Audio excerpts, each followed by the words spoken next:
TGT maths वाला question paper मैंने download कर लिया और अब इसके सारे क्वेश्चन का सॉल्यूशन मैं करवाने वाला हूँ लाइन बाय लाइन।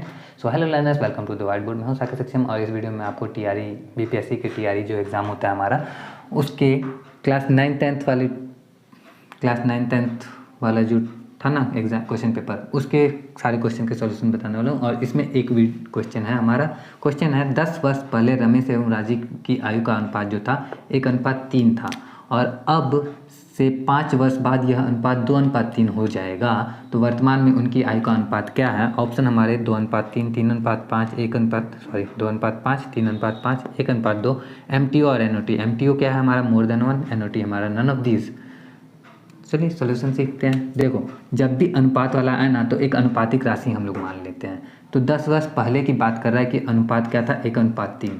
तो अनुपातिक राशि अगर हम x मान लेते हैं तो 10 वर्ष पहले रमेश की जो उम्र रही होगी वो हो जाएगी 10 गुने 1 यानी x गुने 1 यानी कि x वर्ष, और राजीव की जो उम्र रहेगी वो होगी 3 अनुपात 3 का है ना, तो 3 का x में गुना करेंगे तो ये हो जाएगा 3x। ये है 10 वर्ष पहले की दोनों की उम्र का। अब इसका अनुपात जब निकालेंगे तो x से x कटेगा, एक अनुपात 3 हो जाएगा। तो यही होता है फ़ायदा अनुपातिक राशि मानने का, ठीक है। तो 10 साल पहले क्या है ये, रमेश की उम्र x वर्ष और राजीव की उम्र 3x वर्ष। अब बोल रहा है 5 वर्ष बाद यह अनुपात 2:3 हो जाता है। तो 5 वर्ष बाद 2:3 हो रहा है, तो 5 वर्ष बाद के लिए हम क्या करेंगे समझते हैं।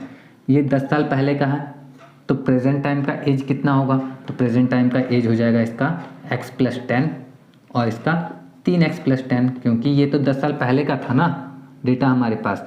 अभी का डेटा तो ये है कि अभी इसकी जो उम्र है रमेश की वो x + 10 वर्ष है और इसकी जो उम्र है वो 3x + 10 वर्ष है, ठीक है। अब 5 वर्ष बाद अनुपात इतना हो जाता है, तो 5 वर्ष और बात करते हैं तो इसका उम्र में 5 साल ऐड होगा यानी कि x + 15 हो जाएगा ये, क्योंकि 10 में 5 जोड़ेंगे तो 15 आएगा, और इसका 3x + 15 होगा। तो टोटल 15 साल का गैप हुआ और इन दोनों का जो अनुपात है वो 2:3 दिया हुआ है, यानी कि x + 15 बटा 3x + 15 बराबर 2/3, ठीक है। अब हम जानते हैं कि इसमें दोनों में 3 कॉमन है, 3 को बाहर निकाल लेते हैं हम लोग। तो 3 को ऐसे बाहर निकालते हैं, 3 बाहर, तो यहाँ से 15 में से 3 कॉमन होगा तो 5 ही बचेगा हमारा। इस 3 से ये 3 हमारा ख़त्म। अब बचा इधर 2, चलो क्रॉस मल्टीप्लाई कर लेते हैं हम लोग। 1 + 15 बराबर 2x + 10, 2 का इसमें गुना होगा तो 2x + 10। अब हम जानते हैं कि ये जब इसको सॉल्व करेंगे हम, ये x है, x अगर इधर बराबर के इस तरफ जाता है तो ये माइनस में हो जाएगा। ये 10 है, ये बराबर के इस तरफ में आएगा तो ये माइनस में हो जाएगा। तो 15 - 10 बराबर 2x - x।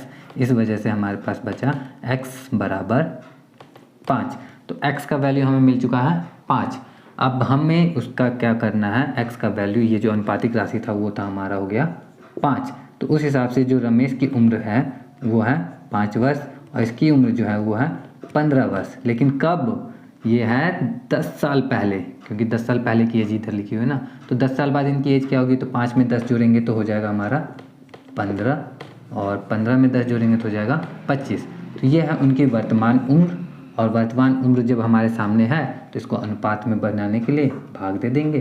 तो 5 से 3 में 5 से ये भी कटेगा, 5 से ये भी कटेगा, 5 × 15, 5 बचा 25, बचा हमारा 3/5 और 3/5 को हम लोग लिख सकते हैं 3:5। 3:5 हमारा कौन से ऑप्शन में है? तो ऑप्शन नंबर बी में है। इस हिसाब से जो इस क्वेश्चन का राइट आंसर होगा वो होगा ऑप्शन नंबर बी। उम्मीद करता हूँ कि ये छोटी सी चीज़ आप लोगों को समझ में आई होगी अच्छे से।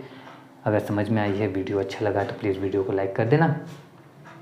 और भी अभी तो पहला क्वेश्चन का सॉल्यूशन बताया ना, तो और भी सारे क्वेश्चन के सॉल्यूशन मैं बताने वाला हूँ।